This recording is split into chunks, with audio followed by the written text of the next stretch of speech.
Kepala Dinas Pengelolaan Sumber Daya Air atau PSDA Sulsel, Andi Darmawan Bintang, resmi dilantik menjadi pelaksana tugas Bupati Takalar yang ditandai dengan pelantikan yang dilakukan oleh Gubernur Sulsel Syahrul Yassin Limpo, Jumat 28 Oktober 2016 di Baruga, Sangya Seri Rujab Gubernur.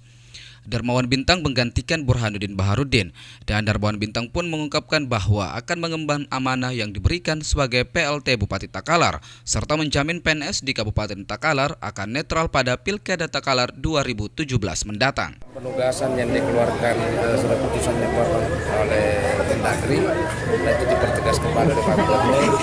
Semua prioritas kita terkait dengan yang mendesak, terutama terkait dengan penganggaran tadi untuk PPD 2017, kemudian kita tentu didahului dengan penyusunan untuk struktur baru.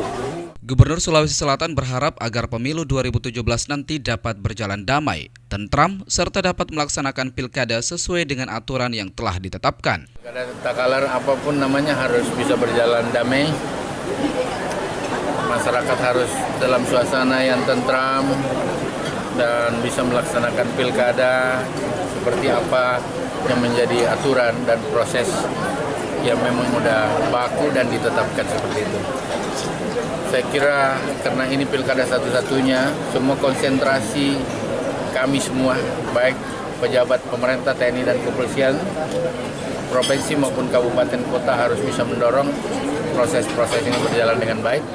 Darmawan akan menjabat sebagai PLT Bupati Takalar terhitung mulai 28 Oktober 2016 hingga 11 Februari 2017 mendatang. Fajar Alwi, Fajar TV.